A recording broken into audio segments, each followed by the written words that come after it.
अथ श्री कनकधारा स्तोत्रम्। अंगं हरे पुलकभूषणमाश्रयन्ति भृङ्गाङ्गनेव मुकुलाभरणं तमालम् अङ्गीकृताखिल विभूतिरपाङ्गलीला माङ्गल्यदास्तु मम मङ्गलदेवतायाः। मुग्धा मुहुर्विदधति वदने मुरारे प्रेमत्रपा प्रणिहितानि गतागतानि मालादृशोर्मधुकरीव महोत्पलेया सा मे श्रियं दिशतु सागरसम्भवायाः।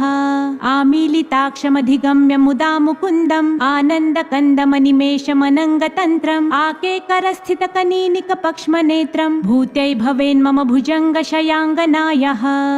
बाभन्तरे मधुशितश्रितकौस्तुभेया हारावलीव हरिनीलमयी विभाति कामप्रदा भगवतोऽपि कटाक्षमाला कल्याणमावहतु मे कमलालयायाः।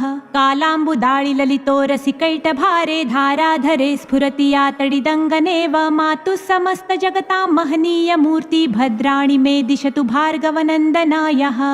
प्राप्तं पदं प्रथमतः खलु यत्प्रभावान् माङ्गल्यभाजि मधुमाथिनि मन्मथेन मय्यापते तदीह मन्थरमीक्षणार्धं मन्दालसं च मकरालय कन्यकायः। विश्वामरेन्द्रपदविभ्रमदानदक्षम् आनन्दहेतुरधिकं मुरविद्विषोऽपि ईशन्निषिदतु मयि क्षणमीक्षणार्धमिन्दीवरोदर सहोदरमिन्दिरायाः। इष्टाविशिष्टमतयोऽपि ययादयार्द्र दृष्ट्या त्रिविष्टपपदं सुलभं लभन्ते दृष्टिप्रहृष्टकमलोदरदीप्तिरिष्टां पुष्टिं कृषिष्ट मम पुष्करविष्टरायः। दद्यादयानुपवनो द्रविणाम्बुधाराम् अस्मिन्न किञ्चन विहङ्गशिशौ विषण्णे दुष्कर्म घर्ममपनीय चिराय दूरं नारायण प्रणयिनी नयनाम्बुवाह।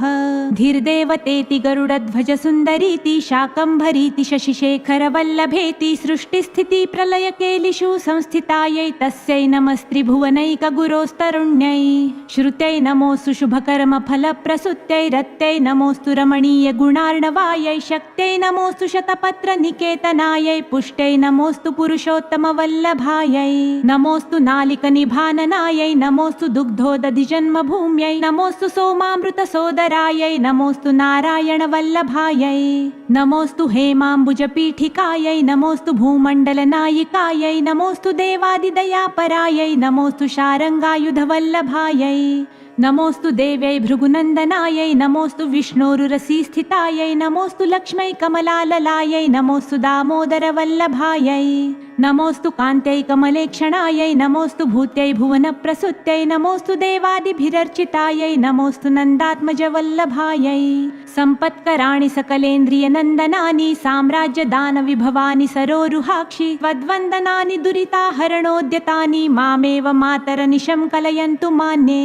यत्कटाक्षसमुपासनाविधि सेवकस्य सकलार्थसम्पद सन्तनोति वचनाङ्गमानसै त्वां मुरारिहृदयेश्वरीम्भ। सरसिजनिलये सरोजहस्ते धवळतमां शुकगन्धमाल्यशोभे भगवति हरिवल्लभे मनोज्ञे त्रिभुवनभूतिकरि प्रसीद मह्यम्। दिग्धस्तिभिः कनककुम्भमुखावसृष्टस्वर्वाहिनी विमलचारुजलप्लुताङ्गीं प्रातर्नमामि जगतां जननीमशेष लोकाधिनाथ गृहिणीममृताब्धिपुत्रीं। कमले कमलाक्षवल्लभे त्वं करुणापुरतरङ्गितैरपाङ्गै अवलोकय माम किञ्चनानां प्रथमं पात्रमकृत्रिमं दयायाः।